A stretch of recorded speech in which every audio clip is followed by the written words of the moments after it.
Sue. The village of Elmsworth lay cradled in a valley, shielded by rugged mountains and dense forests.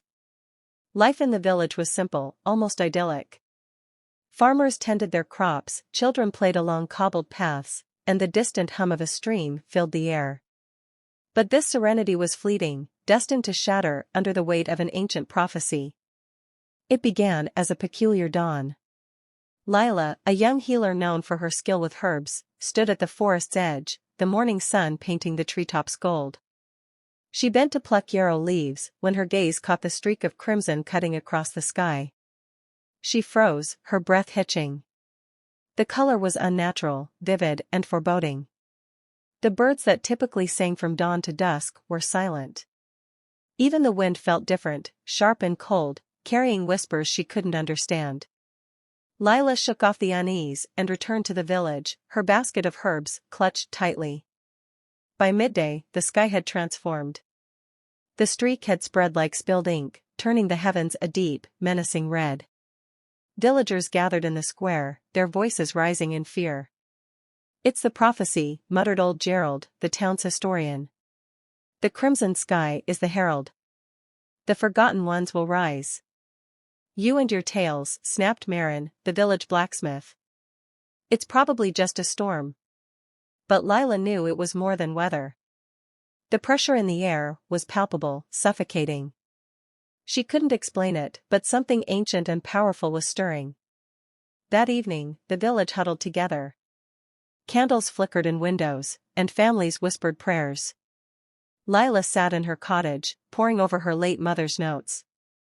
Her mother, a shaman, had often spoken of the amulet she now wore, a silver disc etched with runes that seemed to shimmer in the candlelight. "It's more than a charm, Lila," her mother had said years ago. "It holds a connection to the old magic. When the time comes, you'll know how to use it." A low rumble shook the ground, snapping Lila from her thoughts. The tremor grew, rattling pots and shelves. A distant roar echoed from the mountains. Lila dashed outside, where villagers stood wide-eyed, staring at the peaks. A shadow began to emerge from the mountainside, growing larger with each step. It was a monstrous figure, shrouded in darkness, but radiating malice.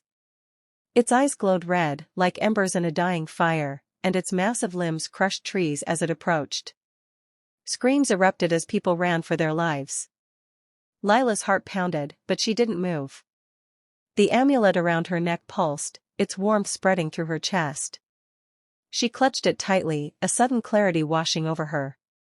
"This is why you gave this to me," she whispered, her voice steady. She stepped into the square, standing alone against the approaching titan. Her hand raised, the amulet flared with golden light, illuminating the night. The shadow halted, its roar turning into a guttural growl. Lila's voice trembled as she spoke an incantation, words she didn't know she knew. The language was ancient, yet it flowed from her lips like a river. The ground beneath her feet glowed with symbols, and the air crackled with energy.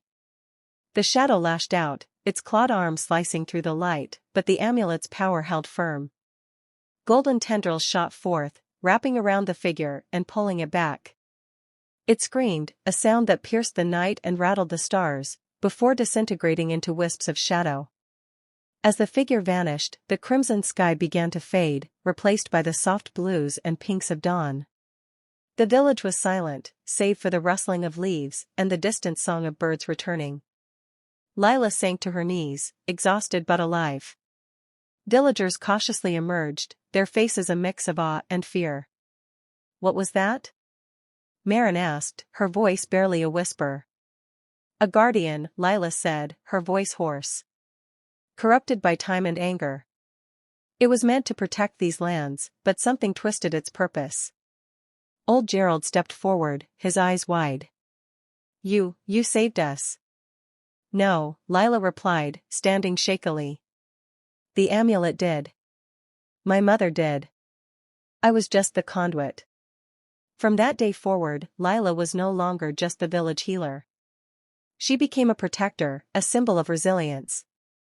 The amulet, once hidden beneath her cloak, was now worn openly, a reminder of the night the forgotten rose and the courage it took to face them.